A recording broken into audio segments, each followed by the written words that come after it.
Chris must have been in the bathroom because he wasn't visible. Before he could come out, I passed out the binders containing the photos and the messages that Chris had sent me. Emma? What is this? Where did you get this? From Chris, of course. Seems like your perfect husband is a huge cheat. Don't worry. I have never slept with him, and he didn't even know it was me. I happen to know that he has slept with probably close to 10 other women since he married you. Just then, Chris ran into the room.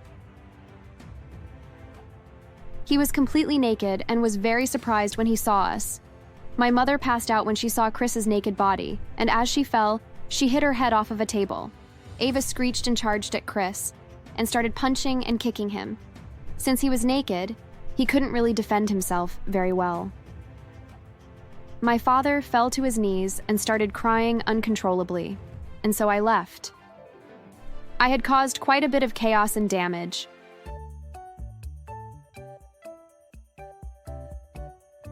Hi, my name is Emma, and I have a story about my sister that I want to share with you. When we were kids, it felt like my sister Ava and I were in constant competition. Whether it was grades, sports, or even something as trivial as who could finish their dinner faster, everything was a race. I used to think it was normal, just two siblings bickering like siblings do. But as we got older, the stakes became higher, and the competition between us grew more fierce. By the time we were adults, it wasn't just childish rivalry anymore. It was war. I guess it all started with my mom. She always played favorites even though she'd never admit it. Ava, the younger, more outgoing sister, could do no wrong in her eyes. Mom would always gush about how creative she was, how smart she was, how she could light up a room. Me, I was the responsible one, the one who kept her head down, did what was expected, and rarely got noticed for it. It was hard not to resent Ava for it, even though I tried not to. But the resentment was there, festering quietly beneath the surface. And every time I felt like I had managed to bury it, she'd find a way to dig it back up. The first real blow came when we were in high school. I was always the academic one, straight A's, perfect attendance, the works. But Ava, she was different. She didn't need to study as hard as I did. Somehow, everything just seemed to come easy to her. And when it came time for the big science fair, I worked for weeks on my project. Ava, on the other hand, threw something together at the last minute. A basic experiment about plant growth under different colored lights. It was simplistic, really, but of course, she charmed the judges with her presentation. She walked away with first place, and I was left in second, standing awkwardly on stage while everyone congratulated her. That's just how it is, Emma. Ava has that spark, you know? But you worked hard, sweetie. That's important too. But Mom, I put in hours and hours of work into my project, and Ava made hers over a weekend. It isn't fair. Well, Ava can't help that she's just more charming than you. Maybe if you smiled more and whined less, then maybe you would get further in life. Ava is always smiling, and people think that she's pretty because of it, whereas they think you're, ugly because you're always frowning. Her words cut worse than anyone else's could. I could never understand how a mother could say something so mean-spirited to her own daughter. As we got older, things between Ava and me got worse. We weren't kids anymore, but we still fought like it. It was like everything she did was designed to one-up me. And when we both went to college, different schools, thank God, the competition followed us. Every holiday break was a new chance for Ava to show off how great her life was. She was always surrounded by friends, always talking about some internship she landed or a guy she was dating, while I sat there quietly, trying not to let the bitterness show. After all, I just wasn't as outgoing as she was, and so I never went on dates or landed any jobs for companies I was interested in interning for. The final straw came when I got my first real job. I had just graduated, top of my class with a degree in marketing, and landed a position at a well-known firm in the city. I was proud of myself, and for once, I thought maybe my parents would finally see me for who I was, someone successful and worth noticing. But of course, Ava had to steal the spotlight. The night I came home to tell my family the news, Ava showed up with an announcement of her own. She was getting engaged. Her boyfriend, Chris, had proposed during a weekend trip, and she couldn't wait to share the news. I remember sitting at the dinner table, my announcement hanging in the air, unnoticed. My parents were too busy cooing over Ava's engagement ring to even ask me how work was going. Hey guys, I have great news. I got my dream job. Oh, well, that's great, Emma. I'm sure that they must be a nice company. Yeah, cool story.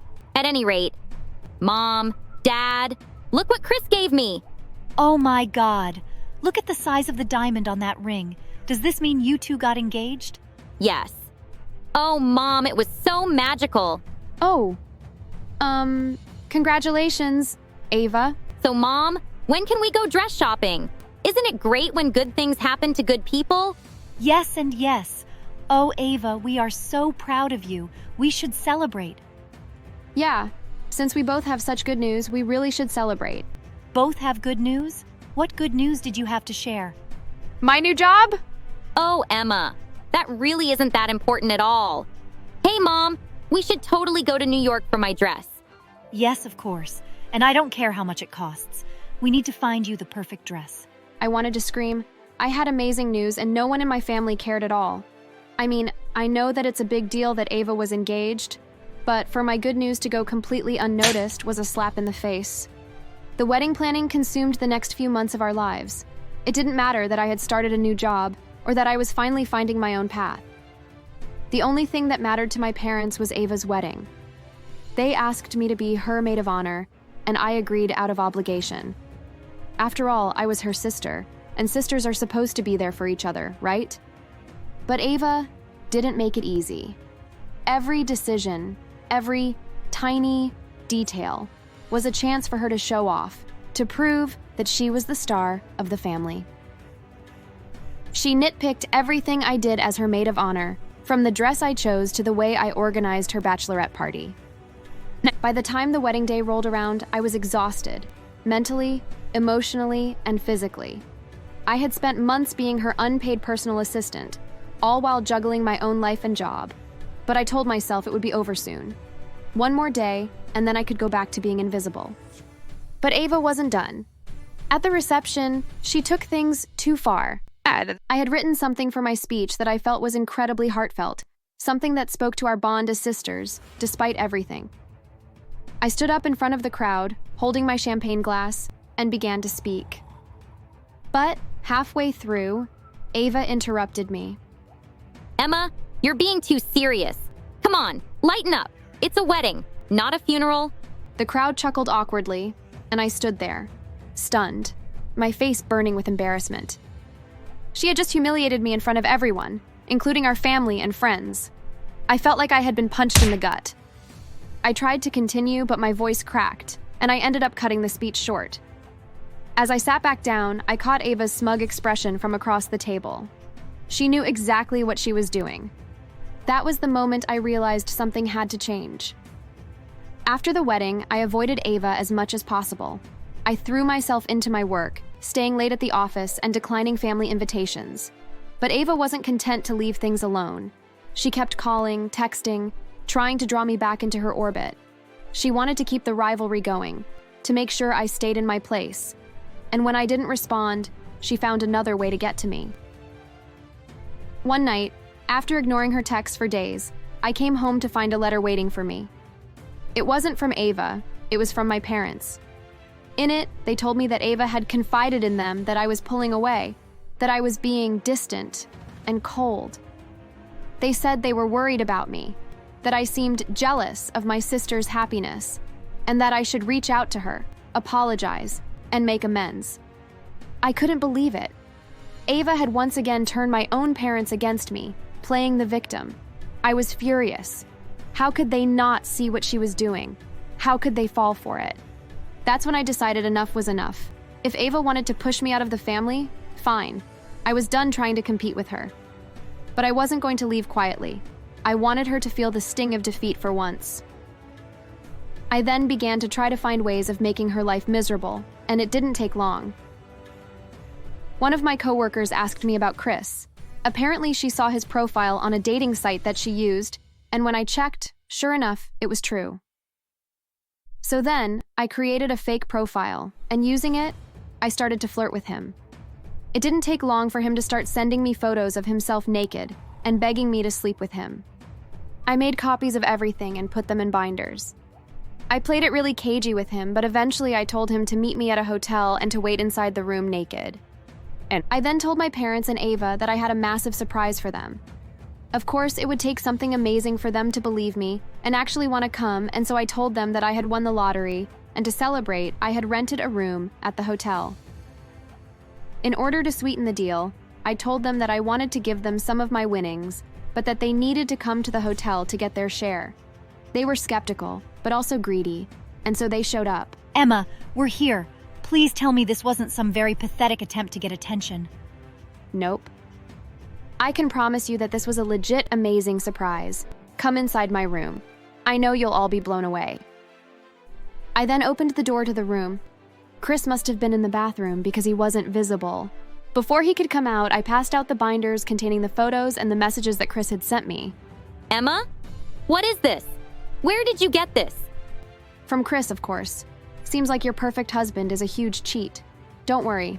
I have never slept with him, and he didn't even know it was me. I happen to know that he has slept with probably close to 10 other women since he married you. Just then, Chris ran into the room.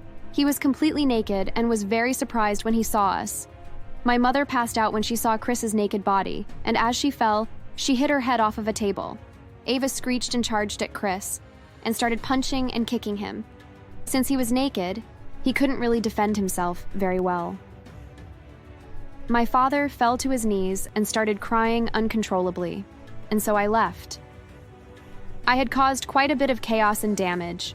A week later, I received a call from Ava, but I let it go to voicemail as I was not interested in hearing her complain. The message she left was bad enough. Emma, you bitch! How dare you hurt me like that? Mom suffered brain damage from the fall, and Chris got into a fight with Dad once he collected himself. They ended up getting arrested because the police were called and they were fist-fighting when the cops showed up. You ruined my life. Oh, it was so delicious.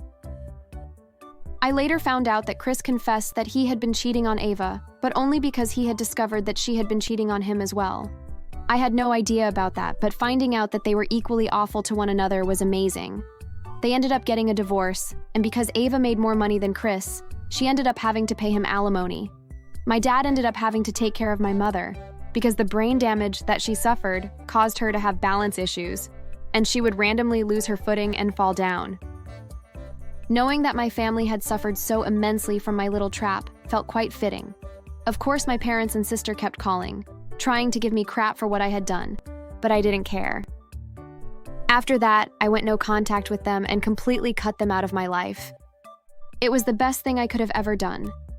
Not only did I make them suffer, but I also removed them from my life, giving me for the first time a sense of relief. I had successfully escaped their toxic reach. Thanks for watching. Make sure to subscribe and leave a comment down below saying I subscribed, and we will try our best to reply to your comment.